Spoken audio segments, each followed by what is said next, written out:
Hi, it's time for another verb of the day. Today's verb is veer, and this verb was suggested by the viewer Luis. Luis, thank you so much for this suggestion. Now let's take a moment and review some of the definitions or ways that we can use the verb veer. The first way you are likely to encounter this verb might mean to change direction suddenly. With this first definition, sometimes we're talking about some type of moving object. It could be a vehicle, a bicycle. It could also just be oneself, some type of moving body. Okay. A second way you might encounter the verb veer can mean to suddenly change an opinion, subject, a type of behavior, or something else. With the second definition, I want you to first think of a conversation, right? You might think of we're staying on topic, right? One person, then another, we're talking about this one thing, and then suddenly we change direction, right? Kind of goes back to that first definition. So we're changing our subjects. We might say the conversation veered and then describe the new topic. But this can, again, like the definition suggests here, it could work as to one's behavior, their actions. It might also describe someone's opinion. Maybe it seemed like all of the group was together, but then suddenly one person changed theirs. Now, a third, but far less common way you might encounter the verb veer is in regards to describing the action of the wind. So when the wind changes direction in a clockwise motion around a point of a compass. So you might hear something like the wind veered northwest, something like that. A fourth and maybe even less common way to hear the verb veer used is in connection to sailing or boating. And this also has that connection to the wind here. So again, we're changing course by turning the stern of the boat or ship into the wind. So unless you do a lot of things related to meteorology or sailing, you're probably not likely to encounter those third or fourth definitions. But I do think you have a much greater likelihood of seeing definitions 1 and 2 used or in conversation or in writing. For now, you should know that veer is a regular verb. If you want to make the progressive form of this verb, all you need to do is add ing, and that forms veering. The past tense and the participle form of the verb can be made by just adding ed. Our base verb, veer, ends in an voiced R sound. This means the ed ending is just going to make a D sound. We're not going to add an extra syllable when we say it. So the past tense and the participle form of the verb should sound like this. Veered, veered. Now let's move on and discuss some phrasal verbs. This particular verb has a number of different particles or prepositions that can appear with it. The meaning is not always going to be that different, but I think it's really useful, and people sometimes send me notes that this is their favorite part of the videos, is to hear some phrasal verb discussion. So let's begin it. The first phrasal verb we'll discuss is to veer away or veer away from. And the first way we can use that goes back to our first definition. So we're turning or we're swerving very suddenly and away from someone or something. An example of this might be, we veered the car away from the herd of deer and crashed into the guardrail. You might be able to kind of imagine, right? Someone is driving a vehicle, animals run out in front of it, right? And we make that sharp or abrupt turn. And in this case, it had a very bad consequence to it, right? Because we turned and ran into another object. That's an example of the simple past tense with our verb.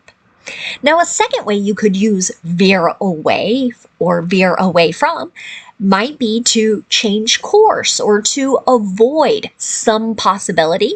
And generally, this is being done rather suddenly or abruptly, so it's not with a lot of thought and time to execute. It's kind of a last minute choice or decision. So, examples of this might be, are colleges veering away from using the words diversity, equity, and inclusion due to the current administration? So, to the current leaders of the United States, these have become rather dirty words, things they do not value and in fact find to be divisive. That seems to be their opinion. I'm not expressing mine here, but I think you might know if you're a regular viewer of my videos. So, as a result of this being such a challenging kind of topic, or one that's viewed in a rather negative way, for some, they've had to make sort of quick decisions to avoid these words or things that sound like it due to the current political environment in the United States. Now, another phrasal verb you might encounter is to veer into. So here you're turning or swerving very suddenly and possibly quite forcefully into someone or something, particularly in maybe a reckless type of way. An example of this might be, she was crying as she left the classroom and veered right into the principal. This is really just another way to say she kind of walked into it. So maybe we can imagine someone's crying, maybe hair's getting in their way, they can't really see, or they're not really paying attention to where they're going. They turn as they come out of the classroom and boom, they run into the principal. That's another example of the simple past tense. I think I forgot to say the second example of veer away from was an example of the present progressive or present continuous. So discussing something happening now. Now let's move on and talk about a few more phrasal verbs. The next one you might encounter is to veer off or veer off of. Again, the meaning here, or first way to use it, would be to turn or swerve off of some path or maybe some direction, and you're tending to do it in a rather sharp, so sort of quick and abrupt type of way.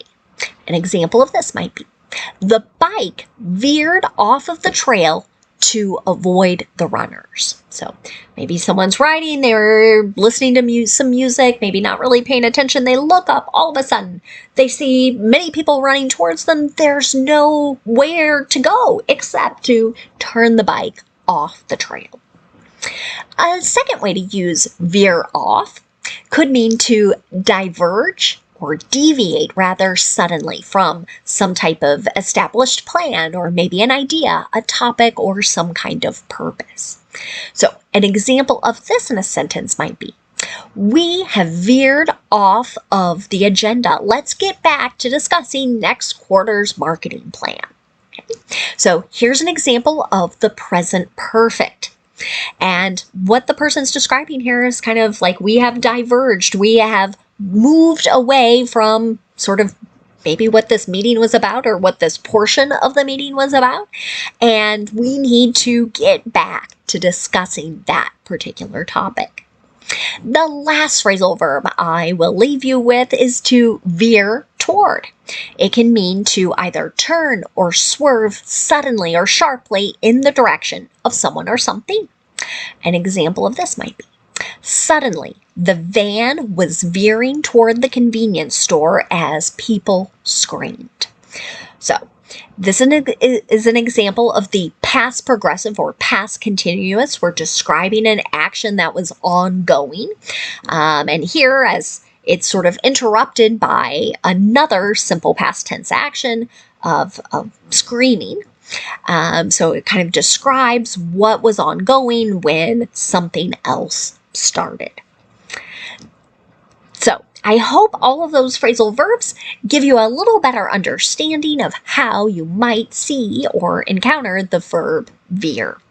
Now let's spend a moment with one related word and a phrase for today. So you might not be surprised to learn that then the word veer, exact same spelling, exact same pronunciation, can also be a noun.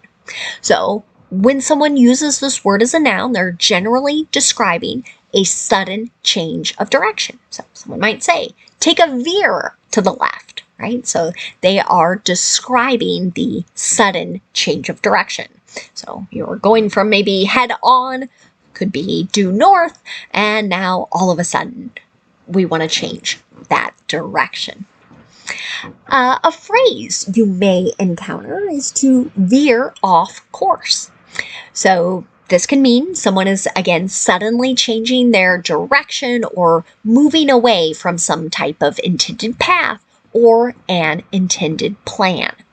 So an example of this, maybe you've heard someone say, oh, this meeting has really veered off course. So again, it's not following that established plan, or maybe there were ideas about what's going to be done or discussed, and now things are headed in just a really different direction. Thanks again to Luis for suggesting today's verb. I thank you all for watching, and I hope you have a great day.